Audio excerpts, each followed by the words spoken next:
చెల్లని రూపాయికి గీతలు ఎక్కువ అన్నట్లు చేతగాని రేవంత్ రెడ్డికి చిల్లర ప్రచారాలు చిల్లర వేషాలు ఎక్కువైపోయినటానికి నిదర్శనమే ఈరోజు తెలుగు వైబ్ అని చెప్పని ఒక ట్విట్టర్ హ్యాండిల్ను తర్వాత సోషల్ మీడియా హ్యాండిల్ను క్రియేట్ చేసి పనిగట్టుకొని వాళ్ళ బీఆర్ఎస్ పార్టీ పైన బీఆర్ఎస్ పార్టీ అధినాయకత్వం పైన ఇవాళ పెద్ద ఎత్తున దుమ్ము వేసేటువంటి ఒక ప్రయత్నం చేస్తూ ఉన్నారు, తప్పుడు ప్రచారం చేస్తూ ఉన్నారు.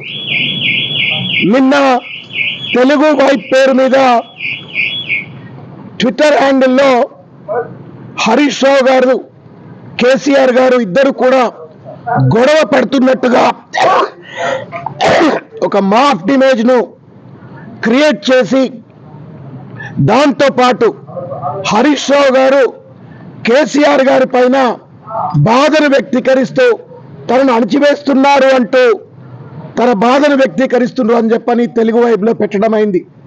ఇది కేవలం కుట్రపూరితంగా పార్టీలో అంతర్గతంగా ఒక కన్ఫ్యూజన్ క్రియేట్ చేయడం కోసము, లేని శత్రుత్వాలు ఉన్నట్టుగా సృష్టించి క్యాడర్ మనోభావాన్ని దెబ్బతీసేందుకోసం, అధినాయకత్వం యొక్క ఆత్మస్థైర్యాన్ని దెబ్బతీయటం కోసం అన్నట్లుగా ఇవాళ కుట్రపూరితంగా రేవంత్ రెడ్డి మరియు రేవంత్ ప్రభుత్వం యొక్క ప్రేరేపితంగా తెలుగు వైబ్ అని చెప్పని ఈ యొక్క ట్విట్టర్ హ్యాండిల్ ద్వారా ఈ తప్పుడు ప్రచారం చేస్తూ ఉంటే, ఈరోజు డాక్టర్ ఆర్ఎస్ ప్రవీణ్ కుమార్ గారి యొక్క నాయకత్వంలో మా డాక్టర్ ఎర్రోళ్ళ శ్రీనివాస్, తర్వాత మా అభిలాష్ గారు, తర్వాత కుర్వా విజయ్ కుమార్ గారు, మీ అందరము కూడా ఈరోజు ప్రవీణ్ కుమార్ గారి యొక్క నాయకత్వంలో cyber crimes police station Cyberabad Gachibowli పరిధిలో ఈరోజు ఈ కంప్లైంట్ లాడ్జ్ చేయటమైంది.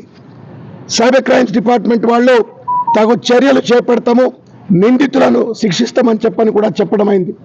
అయితే మేము చెప్పొచ్చేది ఒకటే, ఇవాళ రేవంత్ రెడ్డి అనేటువంటి ఒక వ్యక్తి బీఆర్ఎస్ పార్టీ నాయకుడి పట్ల, బీఆర్ఎస్ పార్టీ పట్ల ప్రజల్లో పెరుగుతున్నటువంటి ఒక ఆదరణను చూసి తట్టుకోలేక మరోపక్క తన చేతగానితనాన్ని సన్నాసితనాన్ని కప్పిపుచ్చుకోవడం కోసం అన్నట్టుగా ఇవాళ ఇష్టం వచ్చినట్టుగా తప్పుడు ప్రచారాలకు పాల్పడతా ఉన్నాడు, అబద్ధ ప్రచారాలకు పాల్పడతా ఉన్నాడు.